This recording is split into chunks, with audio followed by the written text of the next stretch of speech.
treadmill to begin with. It's one of the more common CV machines. You step on from the back. To begin with, you have the crocodile clip. Now this crocodile clip will either clip onto your jumper, onto a pair of shorts, or your trousers.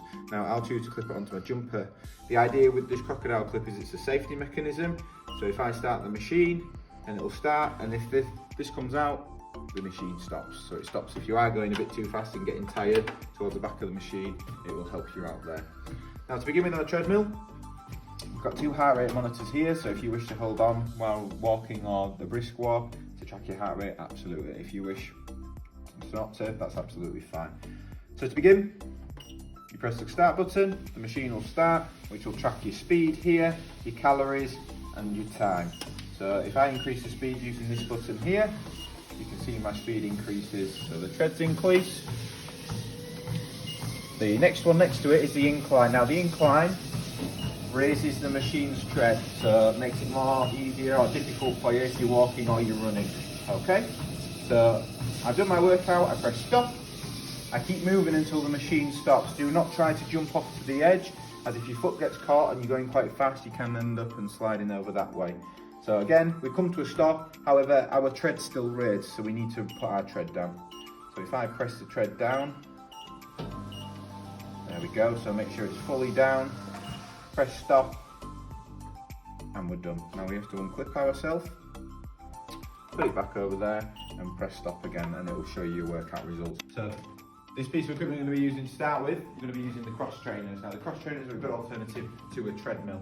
Now the important thing here is you always get on at the lower side of the cross trainer. So wherever the lower step is, you hop on. When you hop onto the machine should begin to light up if it is switched on. If it's not, it needs turning on.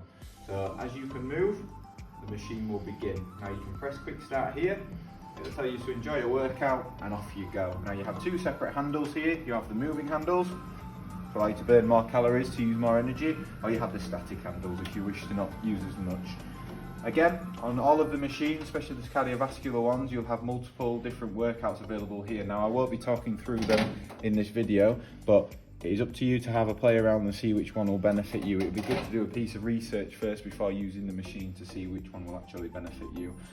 Come to a complete stop. Remember, these machines aren't like using a bike, so if you just get really fast and then go to stop, you're not going to stop, it's going to keep going. So make sure you come to a gradual standstill, you stop your workout, come off at the lower side, and then you're done. This piece of equipment we're going to be using is this piece here, and this is called a tread climber. So this is very similar to a treadmill, apart from it has a bit of a more gimmicky way of working. Now again, step on from the back. Again, you have access to a crocodile clip here. This needs to either go onto your shorts, your trousers, or your jumper. So this time I'll tuck it into my trousers. Again, it works exactly like a treadmill. So you have your start button here, you have an increase of speed. This time, instead of having your incline, you've got your max and min treadles. So what that means is, when you press start, again it'll work, but as you can see how this tread climber works is, the treads on the bottom go up and down per leg. So this actually creates a more difficult environment for your body to be working in, therefore using more energy and burning more calories. So if I increase the speed, you can see how again the treads are going up and down, using more energy. Okay, now again, press stop. The machine will come to a gradual standstill. Now remember, on this machine here, it's not recommended to run on because it could be damaging for your knees, obviously with the treads going up and down. I would more recommend a walk or a brisk walk if you are going to use this. But again, stop your workout. Yep, all stopped. Put your crocodile clip back and come off the back here, and we're done. Next up, we've got the rowing machine here. Now we do have 2 pairs of these rowing machines, but again, they're both the same, so this will work just as effectively. Now beginning, you have to choose your workout and how difficult it's going to be. Now along the side here of the rowing machine, you have lots of different numbers. You have 1 to 10. Number 10 is the most difficult, number 1 is the easiest. So I'm just going to keep it where it is on number 5 in the middle. So before using the rowing machine, move the seat back, sit down, and then you've got some adjustable straps here, okay? Now the idea here is that you put your feet into these adjustable straps, like so. Make sure that they're securely fastened in place, like that. And then you lean forward, you pick up the chain, and then you pull back, and then pull into your chest. Now do not be leaning over like this and pulling back, as it will give you to damage your back. potentially put you out of action for the gym. So you want to be bringing yourself forward, maintaining as straight back as possible, bring into your chest and your stomach. And again, into your chest and your stomach. So finally, chest and the stomach. When you are finished, do not just let go of the machine. You want to be placing it back into its slot there. Now if you just have a look here, you do have your workout on the computer screen here, so this will tell you how fast you're going or how long you've gone for. And again, I won't talk through that, I'll let you have a play around. And then to finish with, unclip yourself, sit forward. Our next piece of equipment is the watt bike. Now with the watt bike here, it just acts like a spin bike. However, it can be plugged into one of the wall sockets to allow you to use the computer screen to track your distance and your speed. Now, with all bikes, it's just a case of you sitting on the seat first of all.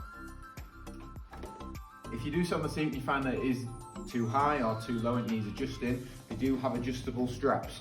So with the seat, if you just look around the back here, you have an adjustable strap which can be twisted, which can allow it to be slid forwards and backwards. Make sure that is securely fastened before using it. You have a handle here, which is used to adjust the seat's height, and then the last handle is here, which is used to adjust your handlebars forwards and backwards. Now hop onto the bike. Again, with this bike you have feet slots, so you tuck your feet into those before you begin. There we go, and then it's just a case of you can set off and do your workout. So you can either hold on to your near side handlebars, you can lean forward and go, it is up to you. Again, just around the side here, if you can see, you have a workout gauge that is just like on the rowing machine. So if you want a more difficult workout, put it to a higher number.